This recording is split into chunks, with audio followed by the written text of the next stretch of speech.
ہارے ہوئے اور زندگی میں ہتاش لوگ جو اپنی قسمت کو کوستے ہیں، ایک بزرگ فرماتے ہیں کہ مجھ پر ایک مرتبہ دل کی تنگی اور خوف کا شدید غلبہ ہوا۔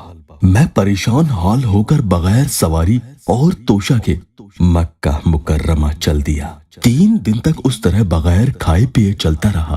چوتھے دن مجھے پیاس کی شدت سے اپنی ہلاکت کا اندیشہ ہو گیا اور جنگل میں کہیں سایہ دار درخت کا بھی پتہ نہیں تھا۔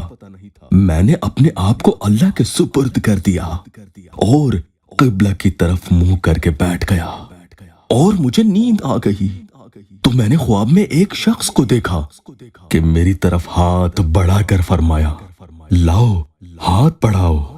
میں نے ہاتھ بڑھایا، انہوں نے مجھ سے مصافحہ کیا اور فرمایا، تمہیں خوشخبری دیتا ہوں کہ تم صحیح سالم حج کرو گے اور قبر اطہر کی زیارت کرو گے۔ میں نے عرض کیا، اللہ آپ پر رحم کرے، آپ کون ہیں؟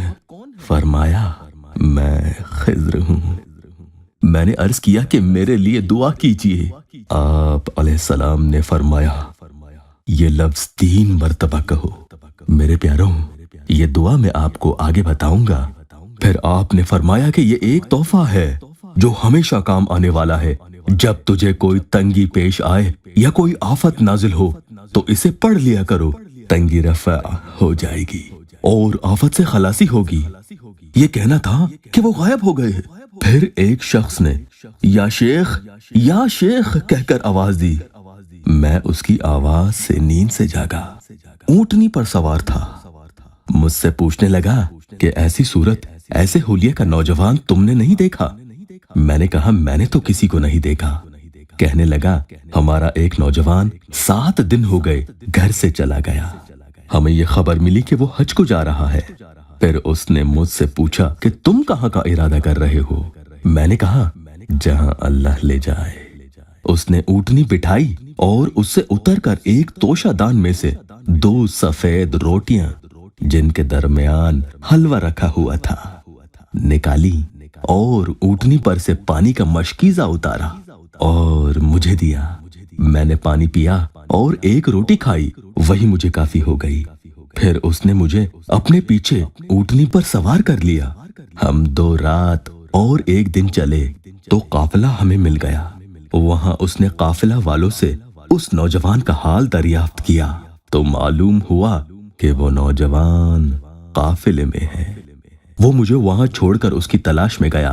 تھوڑی دیر کے بعد جوان کو ساتھ لیے ہوئے میرے پاس آیا اور اس سے کہنے لگا کہ بیٹا، اس شخص کی برکت سے اللہ جل شانہ نے تیری تلاش مجھ پر آسان کر دی۔ اور پھر میں ان دونوں کو رخصت کر کے قافلہ کے ساتھ چل دیا۔ پھر مجھے وہ آدمی ملا اور اس نے مجھے لپٹا ہوا ایک کاغذ دیا اور میرے ہاتھ چوم کر چلا گیا۔ میں نے اس کاغذ کو کھول کر دیکھا تو اس میں 5 اشرفیہ تھی۔ میں نے اس میں سے اونٹ کے لیے کرایہ ادا کیا اور اسی سے کھانے پینے کا انتظام کیا اور حج کیا اور اس کے بعد مدینہ طیبہ گیا۔ میں نے حضور اقدس صلی اللہ علیہ وآلہ وسلم کے روضہ اطہر کی زیارت کی۔ اس کے بعد حضرت ابراہیم خلیل اللہ کی قبر مبارک کی زیارت کی۔ جب کبھی کوئی تنگی یا آفت درپیش آ جائے تو حضرت خضر علیہ السلام کی بتائی ہوئی دعا پڑھیں۔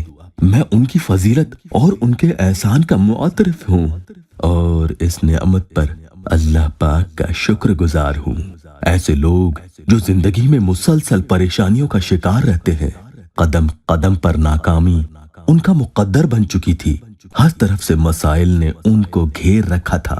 جب انہوں نے اپنی جملہ پریشانیوں اور مسائل کے حل کے لیے اس وظیفہ کو صبح اور شام 3 تسبیح پڑھا اور اس کے ساتھ اٹھتے بیٹھتے انتہائی کثرت سے ان کلمات کو پڑھا تو حیرت انگیز تبدیلی رونما ہوئی۔